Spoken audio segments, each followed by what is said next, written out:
미국의 트럼프 대통령의 경제정책, 좀 더 정확히 말하면 관세정책, 여러분 가장 큰 문제점이 뭘까요? 많은 경제학자들이 지적하는 가장 큰 문제점은 예측 가능성을 무너뜨렸다는 겁니다. 즉 무슨 일이 일어날지 모르겠다는 거예요. 경제에 있어서 가장 중요한 것, 아주 중요한 것 한 가지가 예측 가능성이에요.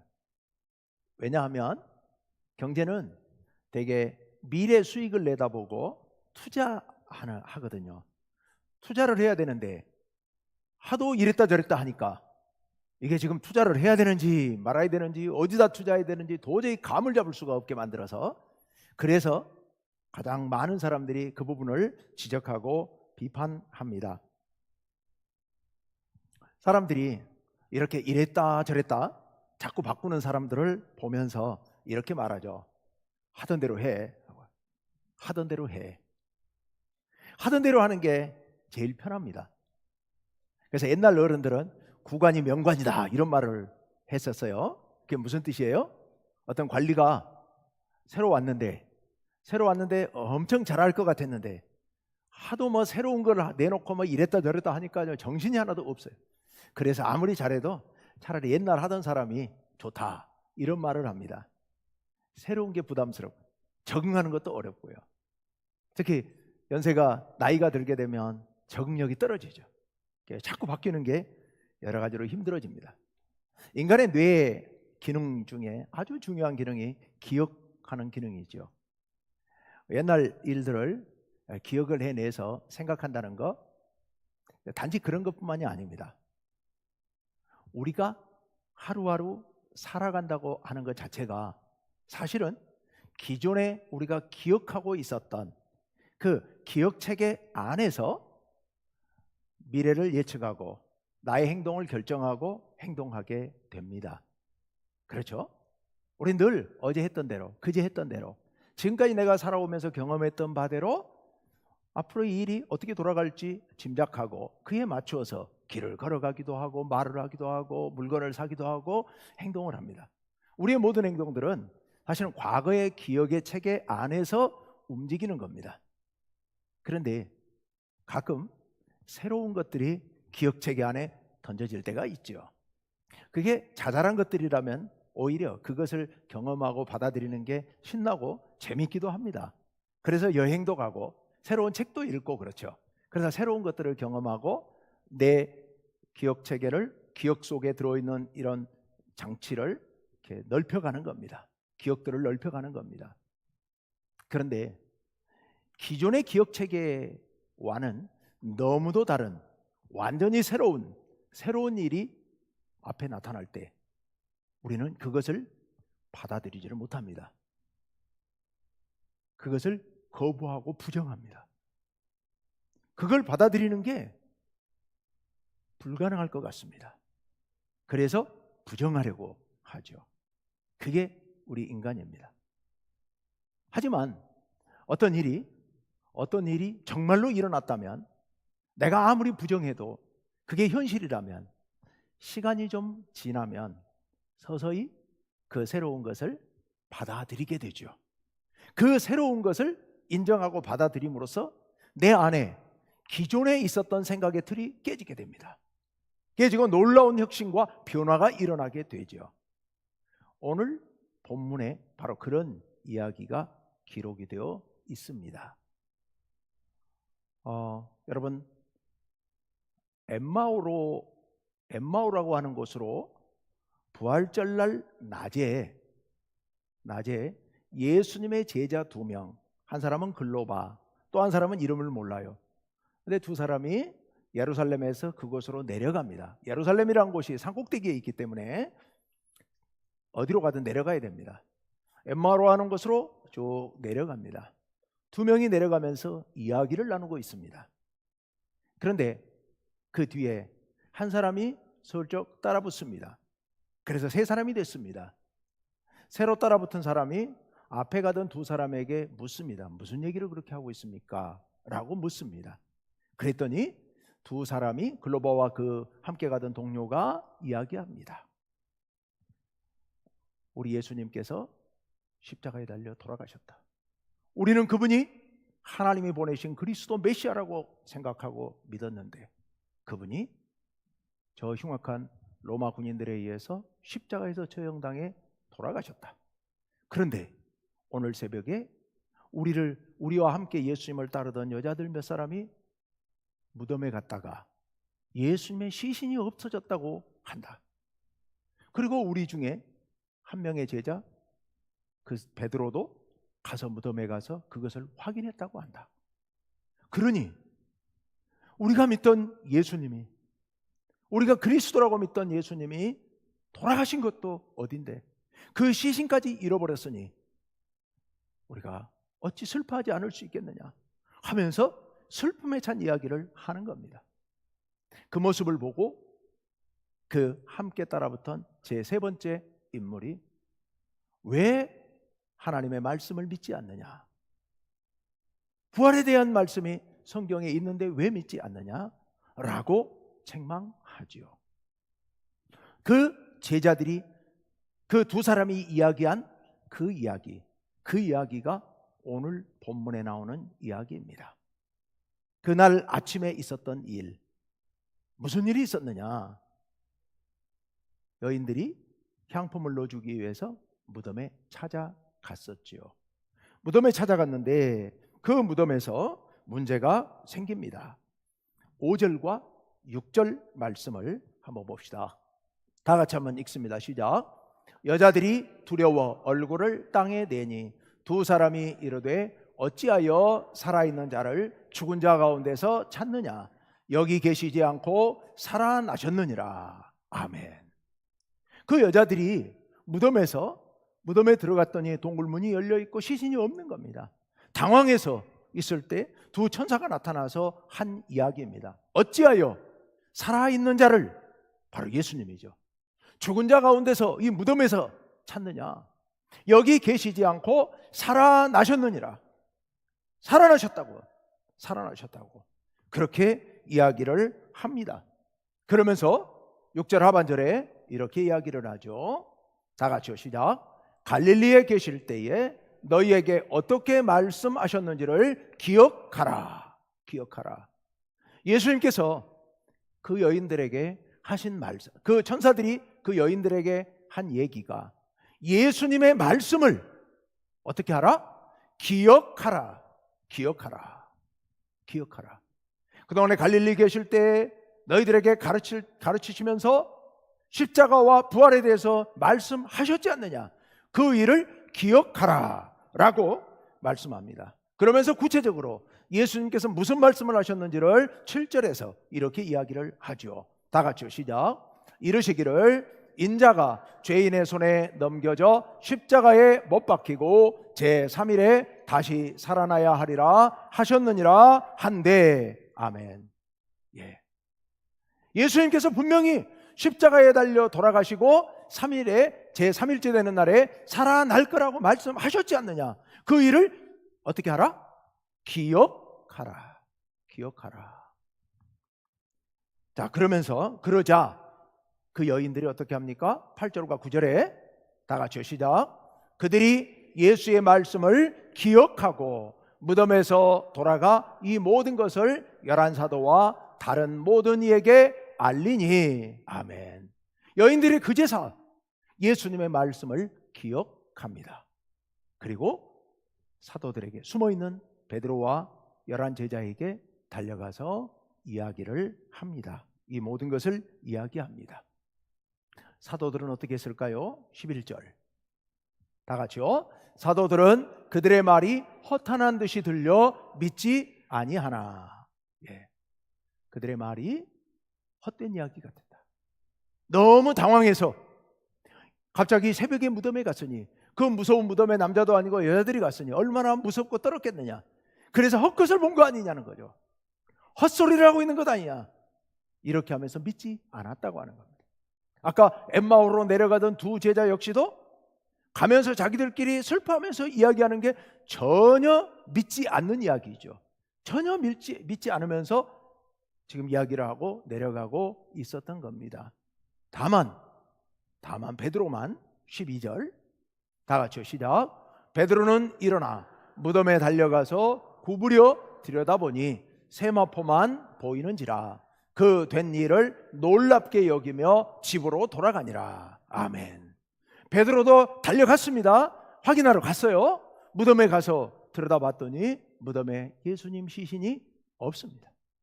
그리고 뭐가 있었다고요? 세마포. 세마포는 예수님의 몸을 쌌던 수의 대신 예수님의 몸을 쌌던 천이에요.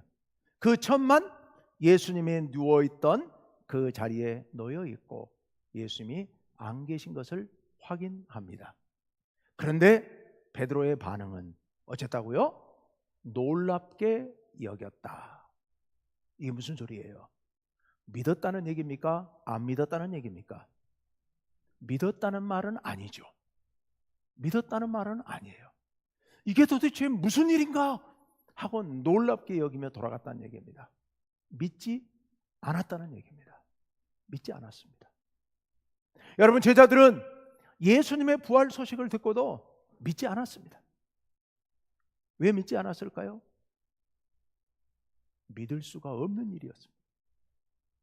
믿을 수 없는 일이었던 거예요. 여러분, 부활이라고 하는 것은 도저히 믿을 수가 없는 일입니다.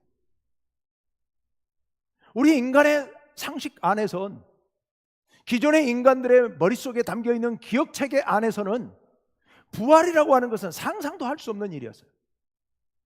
사람이 살아난다고 하는 것은, 죽었다가 살아난다고 하는 것은 이건 믿을 수가 없는 일이에요.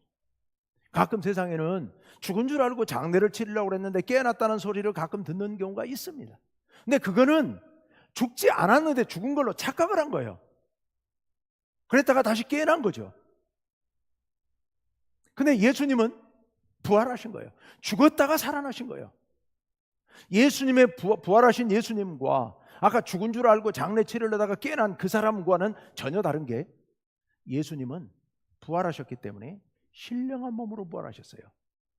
그래서 제자들이 문을 걸어 잠그고, 무서워서 문을 걸어 잠그고 집안에 있는데 문도 안 열고 집 안으로 그냥 갑자기 들어오세요. 그리고 함께 또 제자들과 식사하다가 갑자기 또 없어지셔요. 신령한 몸이에요. 그러면 유령인가요? 유령 아니에요. 예수님 제자들에게 생선도 달라 그래갖고 드시고 떡도 같이 드시고 제자들이 만져보게 하시고, 예수님의 몸은 죽어서 무덤에 묻어 놓으셨던, 누워 놓으셨던 그 시신이 살아난 거예요. 그런데요, 이 부활은 그냥 몸이 살아난 게 아니고요, 그 몸이 신령한 몸으로 변화돼서 살아나신 거예요. 여러분, 부활을 오해하시면 안 됩니다. 부활은 죽은 것 같았는데 깨어난 것도 아니고요, 그리고 유령처럼 영혼만 나와서 돌아다니는 것도 아니에요. 분명히 예수님의 몸이 살아나셨어요. 그런데 그냥 살아나신 게 아니라 신령한 몸으로 살아난 거예요. 우리가 하나님 나라에 갈 때 그렇게 갈 거예요. 하나님 나라 갈 때, 아이고 그러면 이게 화장한 건 이건 잘못 아닌가? 아니요, 걱정하지 마세요. 하나님께서는 천지를 창조하신 하나님이세요. 우리 화장하면 우리 몸이 수증기로 또 가스로 또 남은 재로 다 분해되죠. 그런데 천지를 창조하신 하나님이 그 흩어진 가스 속에 우리를 다시 모아서 우리의 몸을 다시 회복시키시는데 아무 지장 없으세요. 하나님의 능력으로 전혀 문제 없으세요. 그러면 우리가 어떻게 부활할까요? 100살에 죽었는데 그냥 쭈글쭈글한 모습으로 부활하면 그건 좀 아니다. 그냥 허리 아프고 다리 아프고 막 그렇게 부활한다면 그건 아니지 않느냐. 여러분, 가장 아름다울 때의 모습으로 부활할 줄로 믿습니다. 가장 아름다울 때의 모습으로, 신령한 모습으로 우리가 부활하게 될 겁니다. 여러분, 아까 서두에 말씀드린 엠마오로 가던 제자들, 함께 그 길을 가게 됐던 제3의 인물이 예수님이셨던 거예요. 부활하신 예수님. 근데 모습이 변형되니까 그 두 제자가 못 알아본 거예요. 근데 계속 같이 이야기하며 갔어요. 그 제3의 인물 예수님께서, 부활하신 예수님께서 그들에게 성경에 있는 부활의 이야기를 가지고 쭉 풀어주시면서 부활을 설명해 주셨어요. 그리고 나서 이제 저녁이 돼가지고 숙소에 들어갔어요. 숙소에 들어가서 같이 식사를 하게 됐습니다. 그 자리에서 부활하신 예수님이 축복 기도를 해주시고 식사를 하게 됐는데, 그 축복 기도 할 때 두 명의 제자가 그땐 생각이 번쩍 열린 겁니다. 예수님이구나, 부활하신 예수님이구나 하는 걸 깨닫고 눈을 떴더니 예수님은 사라지셨어요. 가셨어요. 예수님은. 두 명의 제자가, 제가 성경에 그렇게는 안 나와 있습니다만은 너무너무 좋아서 아마 둘이 얼싸안고 벌쩍벌쩍 뛰었겠죠. 예수님 살아나셨다고, 죽은 줄 알았던 예수님이 살아나셨다고 거기서 얼싸안고 아마 벌쩍벌쩍 뛰었을 겁니다. 그리고 성경에 뭐라고 기록되어 있느냐, 이 얘기가 오늘 12절까지 왔습니다만 13절 이하에 나와 있거든요. 그 두 명의 제자가 어떻게 했습니까? 그 밤에 바로 예루살렘까지 올라가 버립니다. 왜요? 제자들에게 그거 알리려고. 너무너무 좋아서, 예수님 부활하신 게 너무너무 좋아서 그 즉시로 한밤중에 예루살렘까지, 여러분 그 길이 아스팔트 포장 도로가 아니에요. 험악한 산악길입니다. 강도가 수시로 출마하고 들짐승이 들끓는 그런 곳입니다. 조금도 두려워하지 않고 너무너무 좋아서 단숨에 예루살렘까지 달려 올라가 제자들에게 가서 그 소식을 알립니다. 여러분, 아까 예수님을 만나기 전에 예루살렘에서 엠마오로 내려가던 두 제자의 표정은 죽을 상이었을 거예요. 죽어가는 모습이었을 거예요. 근데요, 그 밤중에 일어나서 벌떡 일어나서 예루살렘까지 숨을 헐떡거리면서 뛰어 올라가는 그 두 제자의 모습은 죽어가는 모습이 아니죠. 살아난 모습이에요. 살아났어요. 완전히 살아났어요. 완전히 살아나서 그 먼 길을 단숨에 달려 올라가고 있었던 겁니다. 왜요? 그 소식 전하려고, 예수 부활했다는 그 놀라운 소식을 전하려고요. 왜요? 부활을 믿게 됐거든요. 아침에 내려올 때까지만 하더라도 부활했다는 얘기도 들었지만 믿지 않았습니다. 여러분, 부활을 믿지 않고 살아가는 우리의 삶이 그렇습니다.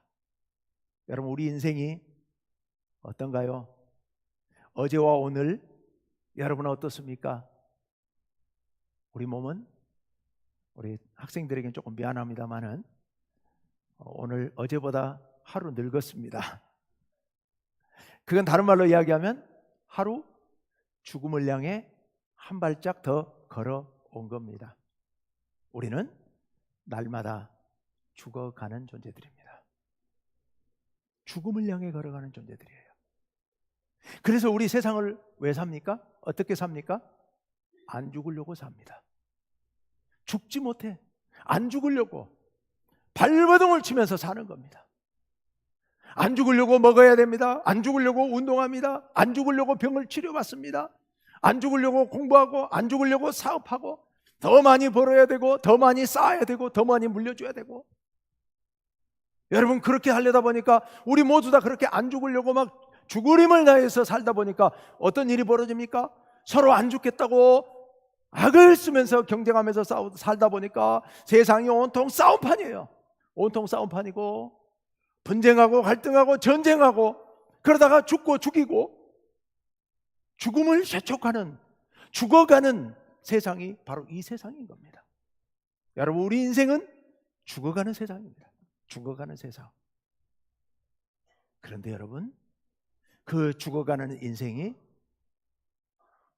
부활을 믿는 순간, 예수님의 부활을 믿는 순간, 우리의 부활을 믿는 순간 의미가 180도 역전됩니다. 완전히 달라져 버립니다. 우리는 죽음을 피하려고, 죽지 않으려고 살지 않는 사람들입니다. 부활을 믿는 사람들은 우리도 예수님처럼 죽었다가 부활해서 영원한 생명을 살 것이기 때문에 지금 우리는 그 생명을 바라보면서 살아가고 있습니다. 하루하루 죽어가는 게 아니라 하루하루 살아가는 겁니다. 참 생명을 향해서 살아가는 겁니다. 그러니 죽음이 두렵지 않는 거죠. 우리 여러분, 죽음을 생각하시는 분들이 계시나요? 저도 언제부턴가 이제는 죽음을 준비해야겠구나, 이런 생각을 제가 수시로 하고 있는데요. 그래, 죽음을 생각해야지. 죽음을 준비해야지. 그래서 여러분 슬픕니까? 그래서 우울합니까? 몸이 자꾸 힘이 떨어지는 건 슬프겠지만, 그러나 생각을 조금만 바꾸면 우리는 영원한 생명을 향해서 하루하루 나아가고 있는 거거든요. 그러니 몸이 쇠약해지는 게 행복한 거예요. 행복한 거예요. 늙어가는 게 행복한 거예요. 왜냐하면 죽어가는 게 아니라 살아가는 것이기 때문에요. 그래서 여러분, 아까 그렇게 모여서 예수님의 부활 소식을 전해줘도 믿지 않고 그렇게 절망에 빠져있던 제자들이 나중에 예수님, 부활하신 예수님을 만나니까 변화가 되죠. 그래서 벌떡 일어나서 아까 엠마오길에서 예루살렘에까지 올라간 제자들처럼 온 세상을 뛰어다니면서 외치게 됩니다. 사도행전에 보면 제자들이 외치게 되죠. 뭐라고요? 우리 예수님 부활하셨다고. 너희들이 십자가에 못 박아 죽인 예수님이 부활했다고. 대제사장 무리들이 불러다가 그 소리하면 죽인다고 협박을 합니다. 옥에 가두고 채찍질을 하고 실제로 죽이기도 합니다. 그럼에도 불구하고 제자들이 조금 더 굴하지 않습니다. 담대하게 그들에게 외칩니다. 야, 우리가 네 말 듣겠냐? 하나님 말씀 듣겠냐? 우리는 하나님 말씀대로 전한다 라고 하면서 부활을 외치죠. 하나님 말씀을 전한다는 마음으로. 그러면서 부활을 전합니다. 왜 부활을 전합니까? 왜 목숨을 걸고 부활을 전합니까? 부활하셨으니까요. 예수님 부활하셨으니까요. 우리도 부활할 거니까요. 그래서 그렇게 복음을 전하다가 여러분, 스데반 순교하지 않습니까? 야고보 사도가 순교하지 않습니까? 그리고 나중에 11명의 모든 사도가 사실상 다 순교합니다. 어떤 사람들은 십자가에 못이 박혀 예수님처럼 죽고, 어떤 사람은 거꾸로 십자가에 못이 박혀 죽고, 어떤 사람들은 원형 경기장에서 굶주린 사자떼와 싸우며 사자들에게 찢겨서 죽고, 사자가 물어뜯고 죽어가는 상황 속에서도 하늘을 향해서 우러러보고 하나님께 기도하면서 찬양하면서 감사하면서 기쁜 얼굴로, 행복한 얼굴로 그렇게 죽어갔습니다. 왜냐하면 그들이 부활을 믿었기 때문에요. 부활을 믿었기 때문에. 여러분, 부활을 믿고 사는 것은 살아가는 삶입니다. 살아가는 삶이에요. 그러니까 부활은 예수님의 부활만이 아니에요. 예수님의 부활을 믿는 모든 사람들의 삶의 부활이에요. 죽음을 향해 살아가던 사람들이 이제는 생명을 향해 살아가는 삶이에요. 죽어가는 삶이 살아나는 삶으로 완전히 바뀌는 겁니다. 그렇게 살아서 죽음을 두려워하지 않고 살아서 담대하게 살아가는 사람들로 인해서 공동체가 살아납니다. 가정 공동체가 살아나고 교회 공동체가 살아납니다. 그리고 이런 성도들이 세상에 나아갈 때 세상이 살아나게 됩니다. 전쟁을 향해서 죽어가던 세상이 이렇게 부활을 믿는 사람들이 담대하게 평화를 외치며 복음을 전할 때 세상이 되살아나게 될 줄로 믿습니다. 여러분, 예수님의 부활은 예수님의 부활로 끝나는 것이 아니고 우리들의 부활입니다. 우리들이 살아나는 거예요. 우리 교회가 살아나는 거고 세상이 살아나는 것입니다. 부활의 삶을 살아가시기를 간절히 바랍니다. 부활을 믿는다는 것은 살아나는 것이다. 오늘 설교 제목이 부활을 믿는 것은, 부활을 믿는다는 것은 뭐라고요? 살아나는 것, 우리가 살아나는 것, 우리가 살아가는 것. 한마디 더, 부활을 믿는다는 것은, 부활을 믿는 사람들은요, 살려내는 사람들입니다. 다른 사람들에게 복음을 전해서 그들도 부활을 믿고 살아나게 만들어내는 거고, 공동체를 살려내는 거고, 나라를 살려내는 겁니다. 이게 부활을 믿는 것입니다. 자, 부활을 믿는 것은 뭐라고요? 살려내는 것이다. 다시 한번, 부활을 믿는 것은 뭐요? 살려내는 것. 자, 부활을 믿는다는 것은 죽어가던 인생이 살아나는 것이고, 부활을 믿는다는 것은 죽어가던 세상을 살려내는 것이다. 여러분, 부활을 믿고 살려내시는, 그리고 여러분 인생 정말 죽어가는 인생이 아니라 살아가시는 여러분 인생 되시기를 간절히 바랍니다. 우리 함께 기도합시다.